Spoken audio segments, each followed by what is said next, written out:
Hey, Friendo, Steve here. Hey, Larson. And it's time for us, as we always do, to react to Dave Meltzer's star ratings, this time for AEW All In London Wembley 2024.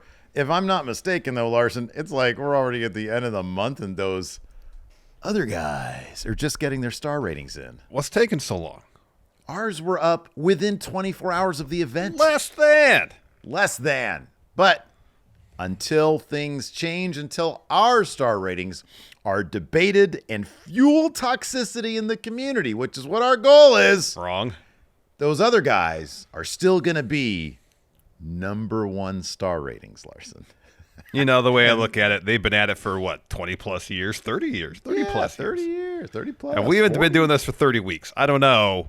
It takes time to build legitimacy, but I think we're on the road there, and I think there's a chance we can get to that level of legitimacy quicker than those other guys. Yeah, I don't disagree with that. You can check out our star ratings, which were fresh, hot, piping hot, right after the show. They're available right now at this very channel. But this isn't about us, Larson. This is about those other guys. Are you ready? You are in the big switcheroo happened. Now, no excuses. I used to kill it with these AEW premium pay-per-views. Now it's time for you to prove your credentials. That's pressure. You put a lot of pressure on me. All right, man. Are you ready? No, but sure. Go ahead. I'm hungry. I'm thinking about what I'm going to have for lunch. The quicker we do this, the quicker we'll go out there and ball, Larson. That's right. All right. First Give it to up, me. The first match. First match on the regular show, we don't do the kickoff show, is the big trios match, the Packpool Combat Club versus the Patriarchy versus House of Black. This is what Dave Meltzer had to say about this match. Great match. People were really into King. They pulled out small ladders right away. Got too early to get a pop. Lots of usual ladder climbing spots. Black did a moonsault off the middle rope to the floor. Yuta did a tope. Matthews did a flip dive. Christian avoided any action until everyone was down, and then he ran to the ring to claim. There were Christian is my daddy chants. Everybody beat down Christian. At one point, Shayna Wayne climbed the ladder. Then when it looked like the ladder would be pushed over, she climbed down. Kill Switch played Monster Choke. Kill Switch played Monster, should be a comma, choke slamming both guns, and then Robinson and Pac. Description. Here we go. Kill Switch was at the top of a ladder and had it won when Christian told him to come down and let him win. This was silly, since he was going to get the belt either way. Yuta and Robinson pushed the ladder over. Description. All right, here we go.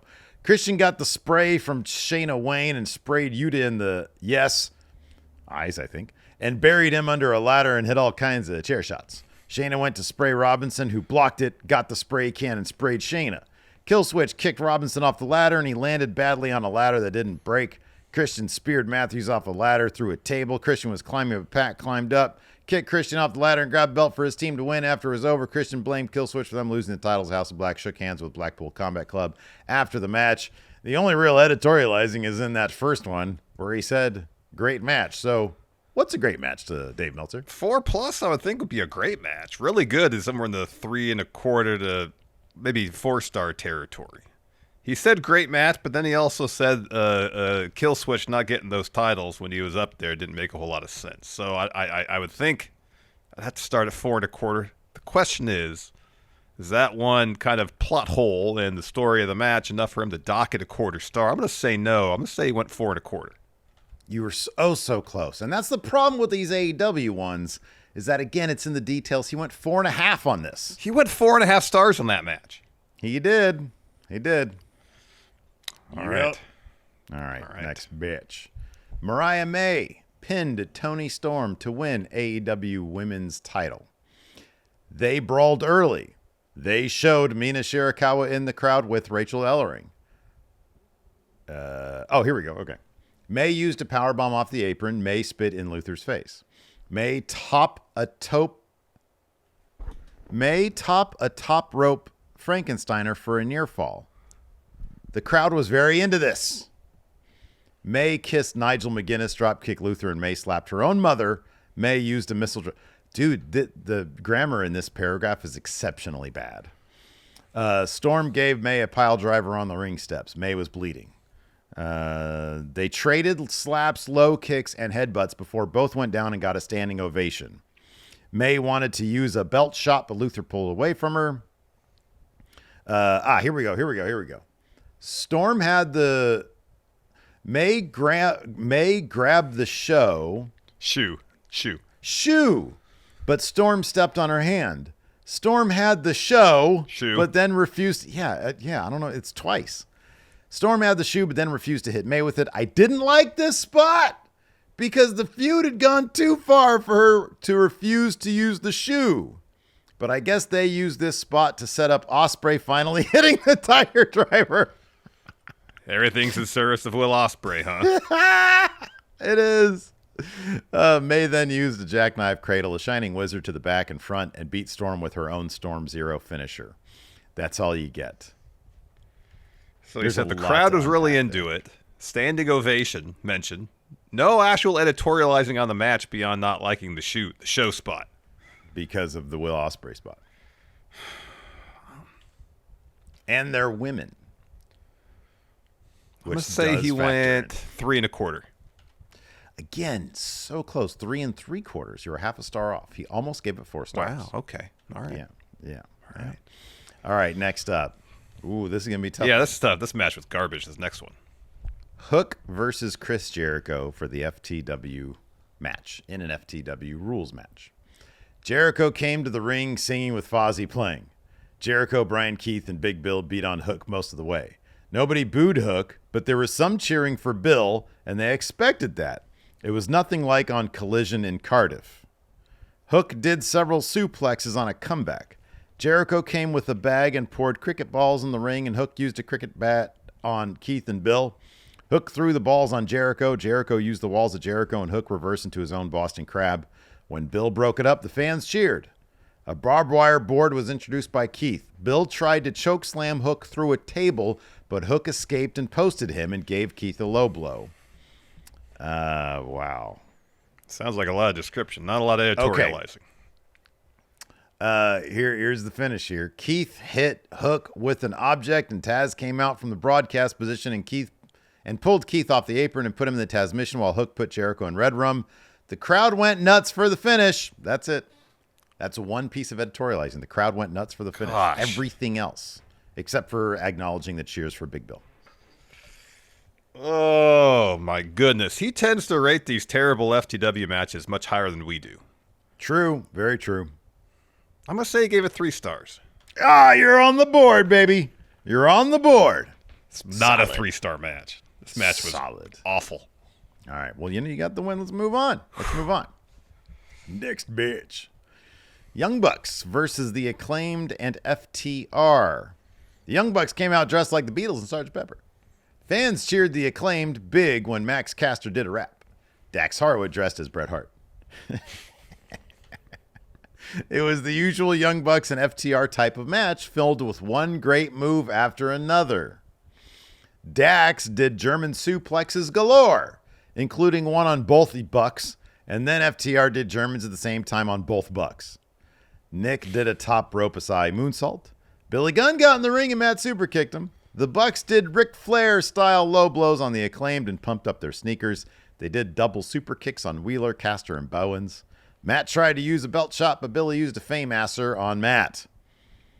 That's everything for editorializing. It just says Cash hit a tope on the Acclaim. Nick hit with Dax with the belt shot, and Dax was pinned after a BTE trigger. After the match, Grizzly Young Veterans came out and teased attacking the Bucks, but attacked FTR. There's literally no... Zero editorializing in there, huh? No, I believe you. I believe you. None. I was looking. The days of editorializing and talking about what he got at the concession stand are over with, apparently. They're done with, yeah. So I gave this 3.5. He really likes the Young Bucks. He really likes FTR. He said something about spectacular moves or something like that. Yeah. It was the usual Young Bucks and FTR type of match filled with one great move after another. That's all right. So usually that's a 4-star match. I'll say 4 stars. So close. 4 1/4. Ah, A little bit more. it's always quarter of a star. Young Bucks will get that up a little bit. Next bitch. The Casino Gauntlet. 1 for 4. All right. I got to turn this Everybody around. loves the Gauntlet. Everybody loves this. And in fact, the first line is some really telling editorializing. Mm-hmm. This was a great live spectacle with all the surprises. It sounds like he's a circus ringleader. He does. We've got a great live spectacle with all the surprises. This another AEW Behold the concept strong match. man. Yes. He'll run down your father and steal the contract. This another AEW concept match that seemed to have really taken hold. It opened with Orange Cassidy and Kazuchika Okada. Okada got probably the biggest reaction up to this point on the show. Then Nigel McGuinness came out and got an even bigger reaction. Kyle O'Reilly was next. Zack Sabre Jr. came out to a huge reaction as well, and they went nuts when he and McGuinness did British style. I like that Kyle O'Reilly was next. He didn't get a big pop. No huge reaction for Kyle O'Reilly. The crowd was also heavily into Okada versus Sabre. Roderick Strong was in next and shook hands with Okada. Mark Briscoe was in next and did a blockbuster off the apron on Sabre. He followed with a flip dive off a chair outside the ring. Adam Page was in next. He was killing everyone. Jeff Jarrett was next and went after Page. Page powerbombed Jarrett over the top on everyone. Ricochet debuted next to a big reaction, doing all kinds of flying moves, including a shooting star press to the floor. Christian came out and was limping. Page did a buckshot lariat on Ricochet. Jarrett did a guitar shot on Page, and Okada hit Rainmaker, and Sabre started doing his cradles. The finish saw Killswitch out with the screen saying Luchasaurus, so people thought he had turned. He teased going after Christian, but instead hit O'Reilly with a chokeslam and threw Christian on top of him, so Christian got the title shot. There was a bit of editorializing there. A great live spectacle. He's into the live spectacle. He's into the gimmick match, the Casino Gauntlet match. He's into that. Not a whole lot of editorializing about the quality of that match per se. That being said, true. I know Meltzer, especially in a live situation, assuming he's not disappointed or impressed by the 12-inch glizzy he got at the concession stand. Yep. He's into crowd reaction. He's into the live experience and the spectacle thereof. I'm going to say he gave it 4.5. 2 out of 5. 5. Very good. 4.5. Yeah. 4.5. All right. Very good. All right, man. Here we go. Will Ospreay versus MJF. So hold on. The floor for this, or my starting thing is probably 4 3/4. I'm going to say that right now. That's not probably my guess, but that's where I'm starting at based on what he says. Yeah, that's could go probably up or a good down. Guess. That's probably a good guess. All right. Fans sang both men's entrance music. MJF was heavily booed. Ospreay did and no surprise, this is the longest. Yeah, this is probably the longest write-up here. It's on par with the main event. MJF was heavily booed. Ospreay did a plancha and a space-flying tiger drop. Ospreay took a high back body drop onto the floor. I'm going to look for some editorializing here. Okay, Ospreay did big moves and went for another space-flying tiger drop, but MJF caught him on the floor, turned into a tombstone pile driver.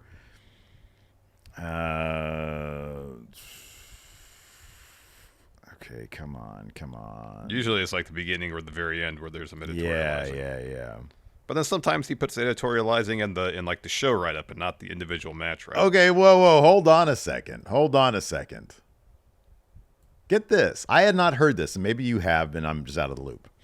Ospreay went for the tiger driver, but it was blocked, and MJF hit a low blow and pulled out the brass knucks. The original idea that it was to use the diamond ring that had been used in Angles. But since Wednesday, the ring was legit stolen. After the fact, they did an angle claiming Daniel Garcia took it. Yeah, that was the news today. That the really? Dynamite Diamond Ring is in fact missing, yeah. Wow. Man, that fool lost it. Nobody stole that shit.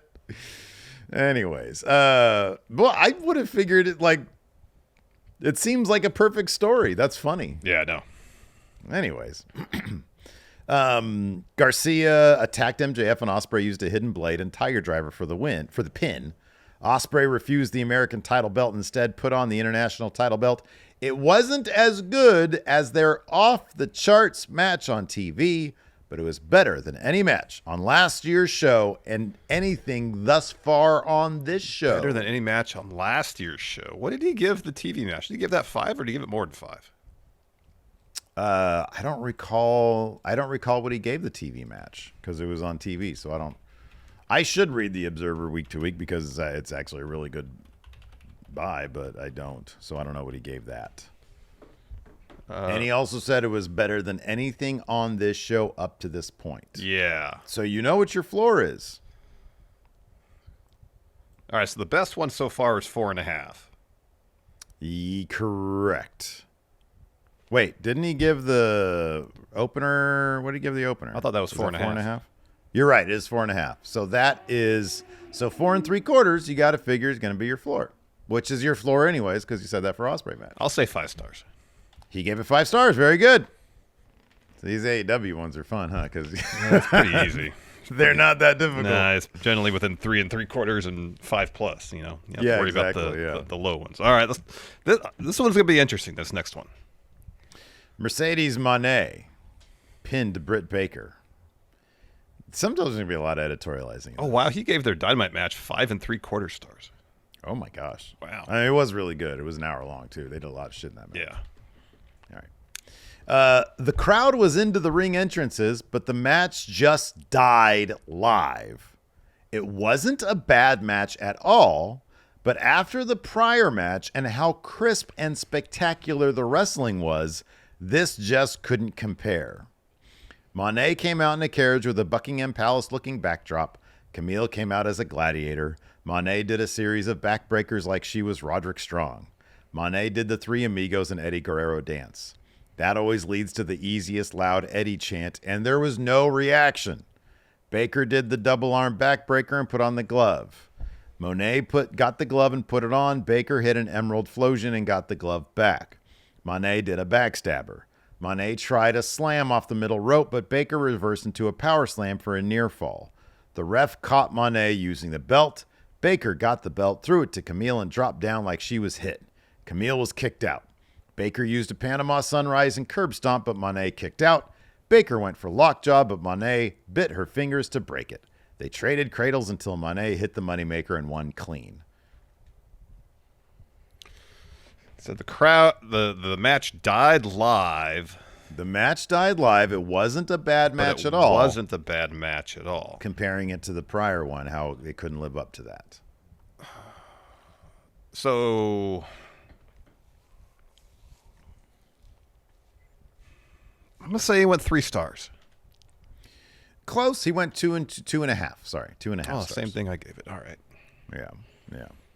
All right, this one's going to be for 7. 3 for 7 so far. Okay. All right. See Yeah, this if next we one's can going to be interesting. Apparently, it's got See if we time can cut get to from 50% here.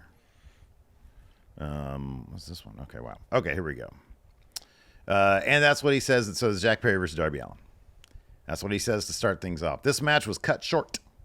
There were CM Punk and CM Punk sucks chants to start. More the latter. Allin came off the top rope to the floor with a drop kick, knocking Perry out of a chair he was in. The ring was filled with real broken glass. Allin had thumbtacks glued to his face. He came off the top rope. It's funny, he should have mentioned that as part of the entrance, not middle of the match. Yeah, it makes it seem like mid-match he was gluing thumbtacks to his face, yeah. Or Perry did that, yeah. Let's see here. Okay, here we go.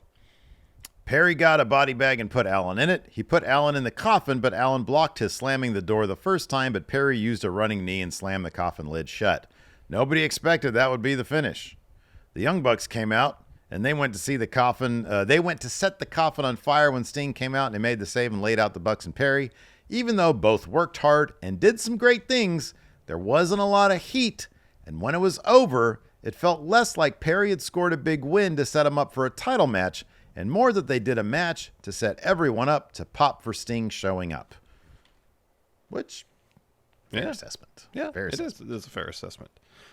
I gave it 3 stars. I'm going to say he gave it 3 stars. It'll probably be higher. Oh, close. You go 3 1/4? 2 3/4. Wow, that low.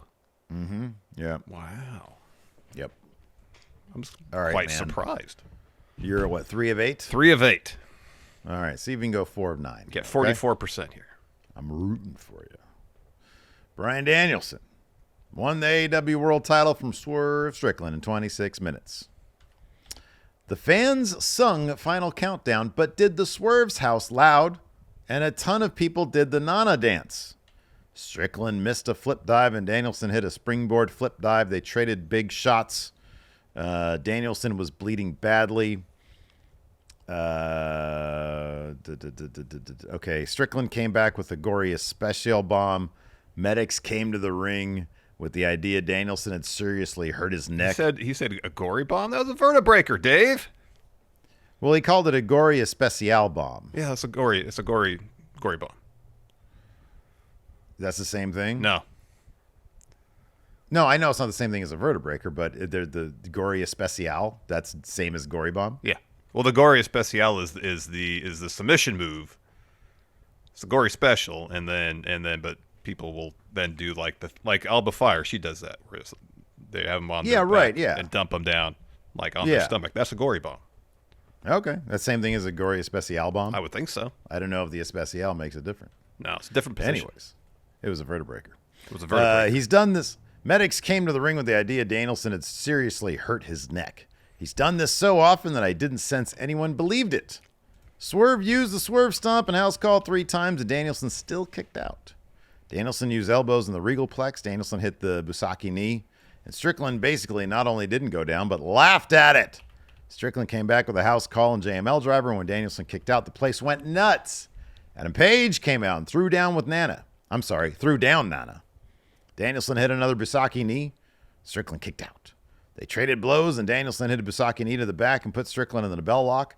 There was a broken finger spot, but Danielson got the LeBell lock on again, and Strickland tapped. There was a giant post-match celebration with Danielson's family, Pac, Claudio Castagnoli, and Wheeler Yuta.